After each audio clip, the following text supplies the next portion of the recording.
This is Ridea, keeping it real. We are reading through the Bible. Using the Good News Bible, we're in the New Testament. We're in the book of Philippians.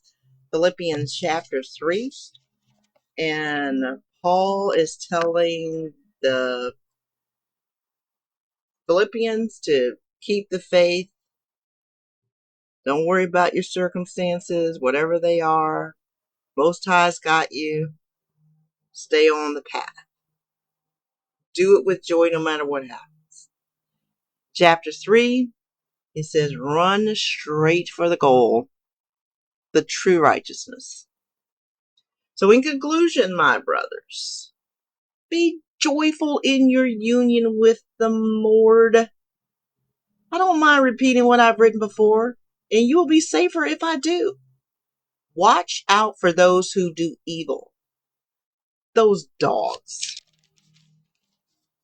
Those men who insist on cutting the body.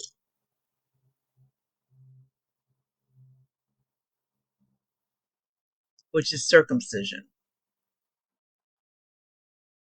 It is we, not they, who have received the true circumcision, for we worship the Most High by means of His Spirit and rejoice in our life in union with Christ, Yeshua. We do not put any trust in external ceremonies. I could, of course, put my trust in such things. If anyone thinks he can trust in external ceremonies, I have even more reason to feel that way. I was circumcised when I was a week old. I am an Israelite by birth, of the tribe of Benjamin, a pure-blooded Hebrew. As far as keeping the Israelite law is concerned, I was a Pharisee. And I was so zealous that I persecuted the church. As far as a person can be righteous by obeying the commands of the law, I was without fault, my dude. You know who I am. That's what Paul's saying. They do not play with me.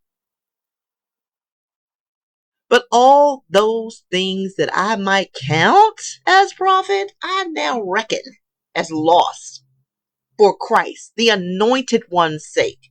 Not only those things, I reckon everything as complete loss for the sake of what is so much more valuable, the knowledge of Christ, the anointed Yeshua, my Lord.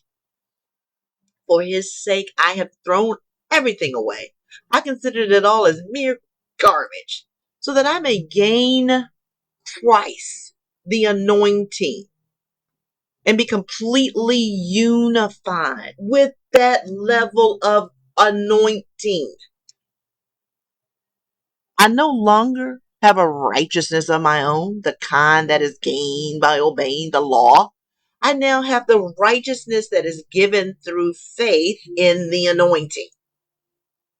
The righteousness that comes from the Most High and is based on that faith in the anointing. All I want is to know Christ, this level of anointing, have that mind of Christ, and to experience the power of His resurrection. I want to rise like that. Rise to that level of understanding and knowledge and spirit. To share in His suffering and becoming like Him in His death, in the hope that I myself will be raised from death to life, running towards the goal. I do not claim that I've already succeeded or have already become perfect. I keep striving to win the prize for which Christ, the anointing Yeshua, has already won me to Himself. Of course, my brothers, I really do not think that I have already won it. The one thing I do, however, is to forget. I forget what is behind me and do my best to reach what is ahead. So I run straight towards the goal in order to win the prize, which is the Most High's call through Christ, the Anointed One, Yahshua, to the life above. All of us who are spiritually mature should have the same attitude. But if some of you have a different attitude, the Most High will make this clear to you. However, that may be, let us go forward according to the same rules we have followed until now. He's saying, imitate himself. Keep on imitating me, my brothers. Pay attention to those who follow the right example that we have set for you. I've told you this many times before, and now I repeat it in tears. There are many whose lives make them enemies of Christ, the Anointed One's death on the cross. They're going to end up in hell because their God is their bodily desires. They are proud of what they should be ashamed of, and they think only of things that belong to this world. We, however, are citizens of heaven, and we eagerly wait for our Savior, the Lord Yahshua, the Anointed, to come from heaven. He will change our weak mortal bodies and make them like his own glorious body, using that power by which he is able to bring all things under his rule. Chapter 4, Paul's advice and instructions. So then, my brothers, how dear you are to me and how I miss you, how happy you make me and how proud I am of you. This, dear brothers, is how you should stand firm in your life in the Lord. Ridea and Shakchi, please, I beg you, try to agree as sisters in the Lord. And you too, my faithful partner, I want you to help these women, for they have worked hard with me to spread the gospel, together with Clement and with all my other fellow workers whose names are in God's book of the living.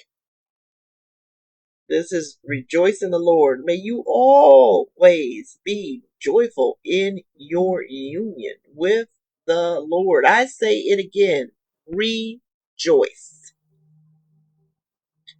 Show a gentle attitude towards everyone. The Lord is coming soon. Don't worry about anything. But in all your prayers, ask the Most High for what you need. Always asking him with a thankful heart. And the Most High's peace, which is far beyond human understanding, will keep your hearts and minds safe in union with Christ, this anointed one who came, named Yahshua.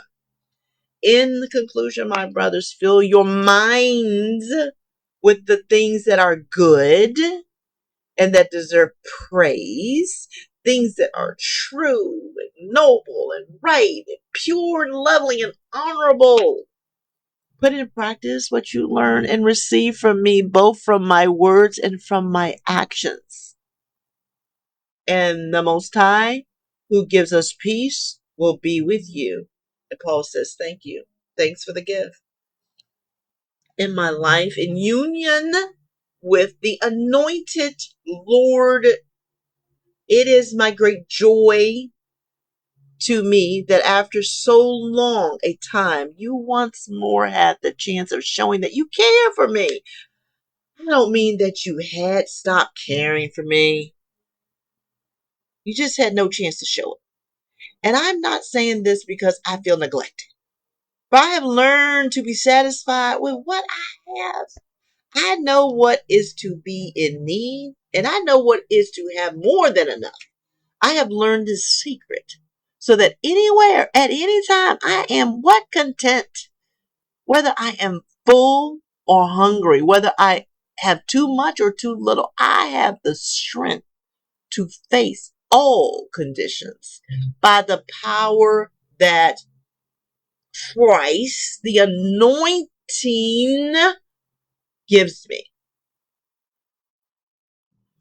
But it is very good of you to help me in my troubles. You Philippians know very well that when I left Macedonia in the early days of preaching the good news, you were the only church to help me. You were the only ones who shared my profits and losses. More than once when I needed help in Thessalonica, you sent to me. It is not that I just want to receive gifts. Rather, I want to see profit added to your account. Here then is my receipt for everything you have given me. And it has been more than enough. I have all I need now that Aphroditus has brought me all your gifts. They are like a sweet smelling offering to God, a sacrifice which is acceptable and pleasing to him. And with all his abundant wealth through Christ, the anointed Yahshua, the Most High will supply all your needs. To our God and Father be the glory forever. Amen. With final greetings. Greetings to each one of the Most High's people who belong to the anointed Yahshua. The brothers here with me send you their greetings. All the Most High's people here send you greetings, especially those who belong to the Emperor's palace. May the grace of the Lord Yahshua, the Anointed One, be with you all. So that's the end of Philippians. And what that made me think of, joy, he says to them, you be joyful no matter what. Be joyful. Joy is a key that unlocks a door.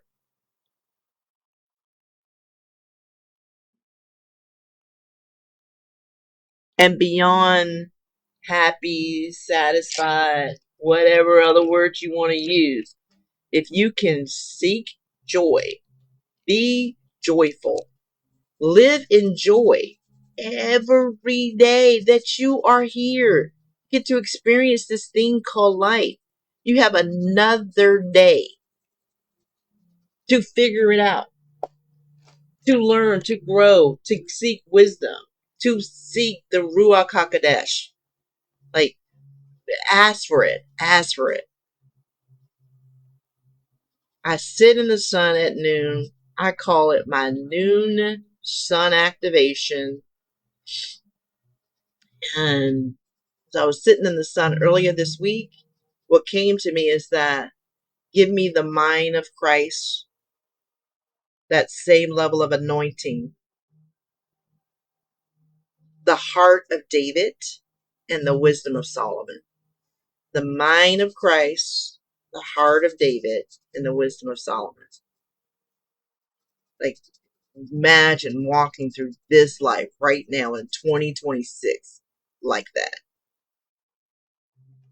What you just read here will make sense. Will make sense. I run straight towards the goal. Like, come on. We know what the end looks like. We know the end is not in this body, in this flesh we're in now. This body, this flesh, this carcass is going to die. What have you done in your flesh, your carcass, your body to reach the level of anointing and the mind of Christ, to have the wisdom of Solomon, and to have the heart of David? He says all of this stuff, all of this over here, all of this stuff he says he was, all the jobs you've had, all the titles you've had, all the houses you've had, all the cars you've had, all of that, nothing. He said, that don't mean nothing. I get that all go. I just want the mind of Christ in me. How are you going to get that? How are you going to get that if you haven't even read this basic information right here? If you can't decipher, this is like basic information right here. But you have to read it, and not just read it, but ask the Ruach HaKodesh to help you understand it and read between the lines. Because Paul is being metaphysical. Paul is speaking in code. Paul has already told you who he was. He told you who he was. So do not discount these letters from Paul and Paul's experience.